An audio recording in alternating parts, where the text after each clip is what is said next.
နှစ်နှစ်မပြည့်သေးဘူးပေါ့နော်သူ့ကိုတစ်နှစ်မှစပြီးတော့ကြောင်းထားခဲ့တယ်ပေါ့ဟုတ် သမီးလေးနာမည်လေးက Easy Isabel ဟုတ် Isabel မုံပေါ့ပုံမှန်အားဖြင့်ဆိုရင်တော့သူအပြင်ပိုင်းသွားကြောက်တယ်ပေါ့နော်အခုတိတ်မကြောက်ဘူးအဲ့လိုသူတို့ရွယ်တူလေးတွေတန်းတူလေးတွေနဲ့သူသွားလာတယ်စော့တယ်လူကြီးတွေဆိုလဲဟိုအနည်းချင်းလောက်ပဲအရင်ကြောက်တာမျိုးတွေမရှိတော့ဘူးပေါ့နော် social မှာလည်းကောင်းလာတော့အဲ့လိုမျိုးလေးတွေပေါ့နော်ပြီးတော့သူတို့ဟိုစာတင်တဲ့ခါမှာလည်းသူတို့ညရည်ဖွင့်ပြိုးတာပေါ့နော်ညံတယ်ပေါ့အဲ့လိုမျိုးလေးတော့ဟိုပို့ပြီးတော့ဟိုတိတိတတ်တာလေးဖြစ်လာတယ်ပေါ့နော်ဟုတ်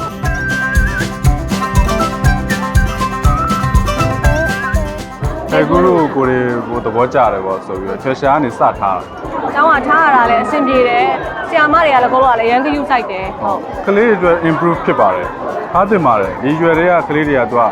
ဟိုတော်တော်များများတော့သူက3နှစ်မတိုင်ခင်မှာတည်းက catch up အရင်လုပ်တာ ကျောင်းသားကတနည်းစာ scholarship ကိုရရှိပိုင်ဆိုင်တော့ဖြစ်ပါရဲ့ခင်ဗျာဝတ်တာကြည့်ပါရဲ့ ဟဲကူကတော့ဒီ international brand ပေါ့နော်ဒီပေါင်35ခုနှစ်ရှိပါပြီဒါပေမဲ့ဒီမြန်မာနိုင်ငံအတွင်းမှာရောက်ရှိလာကြတော့ဒါနဲ့ဆိုလို့ရှိရင်10စုနှစ်တခုရှိပြီပေါ့နော်10နှစ်အတွင်းမှာရောက်နေပါလို့ရှိတယ်10စုနှစ်တခုအတွင်းမှာကျမတို့အနေနဲ့ကျောင်းသားထောင်ချီပေါ့နော်တင် जा ပေးပြီးသွားပါပြီကျင်းနေမှုရှိလားဆိုတော့ကျင်းနေမှုရှိတာပေါ့နော်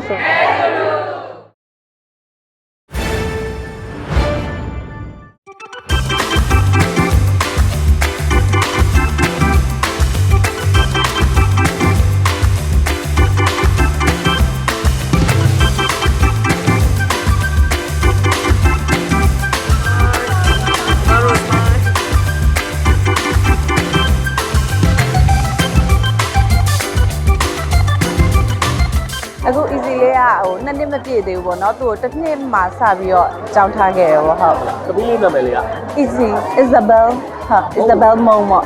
ပုံမှန်အားဖြင့်ဆိုရင်တော့သူအပြင်ပိုင်းသွားကြောက်တယ်ပေါ့နော်အခုတိတ်မကြောက်ဘူးအဲ့လိုသူတို့ရွယ်တူလေးတွေတန်းတူလေးတွေနဲ့သူသွားလာတယ်စော့တယ်လူကြီးတွေဆိုလဲဟိုအနည်းချင်းလောက်ပဲအရင်ကြောက်တာမျိုးတွေမရှိတော့ဘူးပေါ့နော် social မှာလည်းကောင်းလာတော့အဲ့လိုမျိုးလေးတွေပေါ့နော်ပြီးတော့သူတို့ဟိုစာတင်တဲ့ခါမှာလည်းသူတို့ညရည်ဖွင့်ပြိုးတာပေါ့နော်ညံတယ်ပေါ့အဲ့လိုမျိုးလေးတော့ဟိုပို့ပြီးတော့ဟိုတိတိတတ်တာလေးဖြစ်လာတယ်ပေါ့နော်ဟုတ် လို့လို့ရောက်လာ အဲ့ဒါ treasure မွေးပြီးတော့ကိုရီလိုက်စုံစမ်းတာ ဟုတ်တယ် အကြောင်းစုံမယ်အဲ့လိုဟိုသူမွေးကတည်းက6လဆိုရင်သူတို့စထားလို့ရမယ်အကြောင်းတွေလိုက်စုံစမ်းရင်းနဲ့ဟိုမှာထွက်လာတော့ဗောနော်အခုလိုကိုရီကိုသဘောကျတယ်ဗောဆိုပြီးတော့ treasure ကနေစထားတာ treasure က6လ9လလောက် 9လလောက်မှာစ အဲ့ဒီတော့ကသူတို့ဒီမြန်မာပလာဇာမှာဖွင့်တာမြန်မာပလာဇာမှာစထားတဲ့အချိန် ပြီးတော့ဟိုဘက်ဥဝိဇာရဘက် ဝိဇာရဘက်လည်းရောက်တယ် တို့ကြတော့ခု Inno City ဘက် ဟု လာ တ်တယ် Inno City မှာ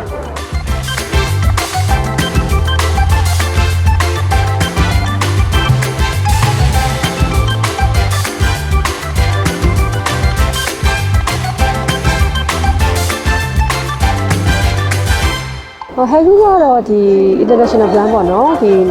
ဒီပေါင်35ခုနှစ်ရှိပါပြီဒါပေမဲ့ဒီမြန်မာနိုင်ငံအတွင်းမှာရောက်ရှိလာကြတော့ဒါနဲ့ဆိုလို့ရှိရင်10စုနှစ်တခုရှိပြီပေါ့နော်10နှစ်အတွင်းမှာရောက်နေပါလို့ရှိတယ်ဆက်စုနှစ်တစ်ခုတည်းမှာကျမတို့အနေနဲ့ကျောင်းသားထောင်ချီပေါ့နော်တင် जा ပေးပြီးသွားပါပြီကျင်းနေမှုရှိလားဆိုတော့ကျင်းနေမှုရှိတာပေါ့နော်ဆိုတော့ကလေးတွေအကုန်လုံးကဒီလမ်းမလျှောက်တက်ခင်ကနေစပြီးတက်ခဲ့ရတယ်ပြီးလို့ရှိရင်အသက်6နှစ်မှာကျမတို့ဒီ Health Group Program ကပြီးရပေါ့နော်အဲ့ဒီတက်သွားတဲ့ကလေးလေးဆိုလို့ရှိရင်အခုဆိုရင်ဒီ teenager ရွယ်လေးတွေရောက်နေပြီသူတို့ဆိုလို့ရှိရင်ကျောင်းမှာ top student တွေဖြစ်တဲ့ဒီအဖက်ဖက်ကနေထူးချွန်တဲ့ကလေးဖြစ်တဲ့အတွက်ကျမအနေနဲ့တကယ်ကိုဂုဏ်ယူမိပါတယ်ပြီးပြီးဖြစ်မိပါတယ်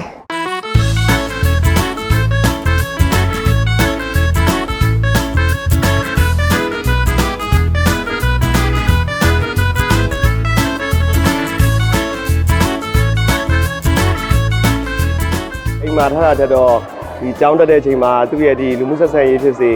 ကျောင်းမှာသူသင်ရတဲ့အရာလေးတွေဖြစ်စေအများကြီးတိုးတက်လာတာတွေ့ရပါတယ်ဗျ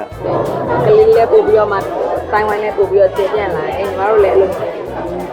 မိဘတိုင်းဝိုင်းပေါ့နော်ပို့ပြီးတော့မှပေါင်းတင်တက်ပြီးပို့ပါတယ် ဒီတစ်နှစ်ကျော်ပေါ့နော်ကျမတို့အခုတက်တာဆိုတစ်နှစ်ဝန်းကျင်လောက်ရှိပါပြီကလေးရဲ့တိုးတက်မှုကအာယုံစစိုက်မှုတွေပိုကောင်းလာတယ်မှတ်ဉာဏ်တွေပိုကောင်းလာတယ်ကျောင်းမှာဆိုလို့ရှိရင်လည်း तू က activity တိုင်းကိုစိတ်ပါဝင်တစားလုပ်လာတယ်ပေါ့နော်အထူးသဖြင့် flash card တွေဆိုလို့ရှိရင်လည်း तू တေချာကြည့်တယ်ပြီးလို့ရှိရင်တချင်းတွေဆိုလို့ရှိရင်လည်း तू တေချာချာလိုက်ပြီးတော့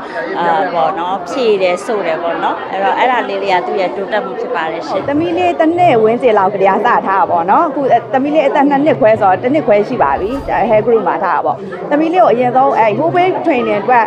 စပြီးတော့စုံစမ်းနေရသည် hair group ကိုစုံစမ်းဖြစ်တာပေါ့နော်သူ့ရဲ့ teaching method လေးတွေကိုလည်းသဘောကျတဲ့အတွက်ကြောင့်မလို့သမီးလေးကိုစပြီးတော့ထားပြတာပါဟုတ်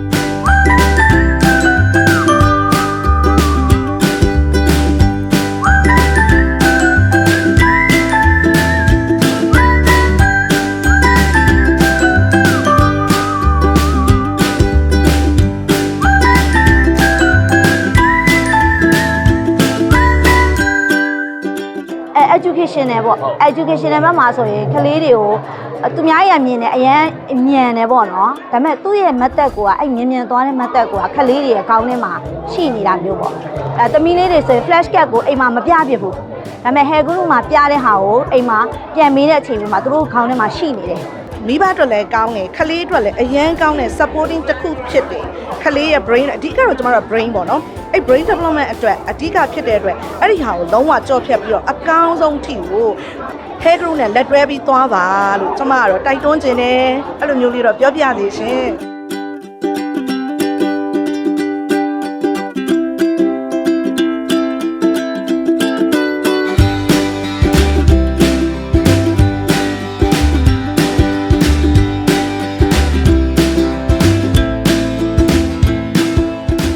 whole brain training ဆိုတာကသူက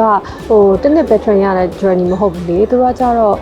ဘာပဲလုံးပေါ့နော်ဒီ training တခုကမြစ်ရှည်မှသူကပိုပြီး effective ဖြစ်တာပေါ့အဲ့တော့ဒီမတို့အနေနဲ့လည်းဒီကလေးငယ်ငယ်လေးပေါ့စာတွေကနေစပြီးတော့ train လာရဆိုလို့ရှိရင်သူတို့ကြည့်ရတဲ့အထိဒီ early childhood ပြီးဆုံးတဲ့အထိ6နှစ်ထိတော့ကျမတို့က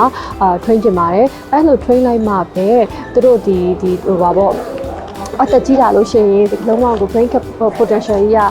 ကြီးလာမှာဖြစ်တယ်တကယ်ကိုပြန်နဲ့အသုံးချနိုင်လာမှာဖြစ်တယ်ပေါ့နော်အဲ့တော့ကလေးတယောက်ကကျွန်တော်တို့ဒီမှာ program ကအနည်းဆုံး9နှစ်ရှိတာကို9နှစ်ကိုအပြေးဝ train လို့ရှိရင်เนาะဒီကလေးလေးဟာကြီးလာရဆိုလို့ရှိရင်တော့ brain capacity ပြေဝနေမှာဖြစ်ပါတယ်ရှင်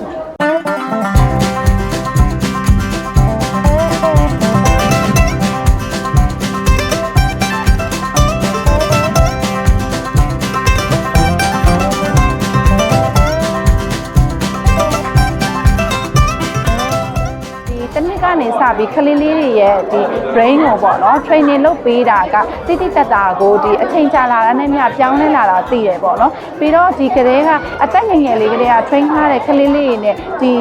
မ train တဲ့ခလေးလေးတွေဆိုတာလေအချိန်ကြာလာတဲ့အချိန်မှာတိတာတဲ့ကွာခြားမှုလေးတွေကတိတာလာတယ်ပေါ့နော်အဲ့အကြောင်းမလို့ဒီတစ်နှစ်ကလေးကနေစထားဖြစ်တာပါဟုတ်ကျောင်းသားကတနည်းစာ scholarship ကိုရရှိပိုင်ဆိုင်တော့ဖြစ်ပါရဲ့ခင်ဗျာဝမ်းသာကြပါရဲ့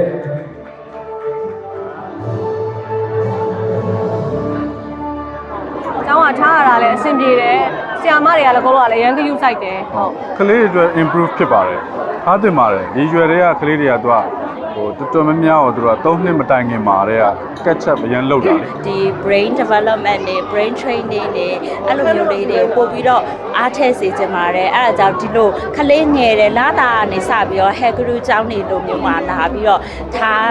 စေချင်လို့ပါတယ်ရှင်hair group အနေနဲ့ဟာအခုဆိုလို့ရှိရင်ရန်ကုန်မှာ2ကျောင်းပေါ့နော်ကမာရွတ် center နဲ့ပြီး Inno-City Center မှာ2ကျောင်းရှိပါတယ်မန္တလေးမှာဆိုလို့ရှိရင်တော့ဒီမင်္ဂလာမန္တလေးမှာလည်းကျောင်းရှိပါတယ်ရှင်hair group မြန်မာကကျမတို့က10နှစ်အတွင်းမှာရှိနေပြီဖြစ်တဲ့အတွက်10နှစ်လုံးမှာကျမတို့ကိုsupport ပေးခဲ့ကြတဲ့ယုံကြည်ပြီးတော့ကျောင်းအနံ့ခဲ့ကြတဲ့မိဘတွေအကုန်လုံးကိုကျေးဇူးတင်ပါတယ်အခုဒီတတမလေးလေးတွေကိုအနံ့မဲ့မိဘတွေလည်းကျမတို့ hair group ကျောင်းမှာ try class တွေလည်းရှိပါတယ်လာရောက်ပြီးတော့စုံစမ်းပြီးတော့ try class တွေကို join ကြည့်ဖို့ကျမဖိတ်ခေါ်ချင်ပါတယ်ရှင်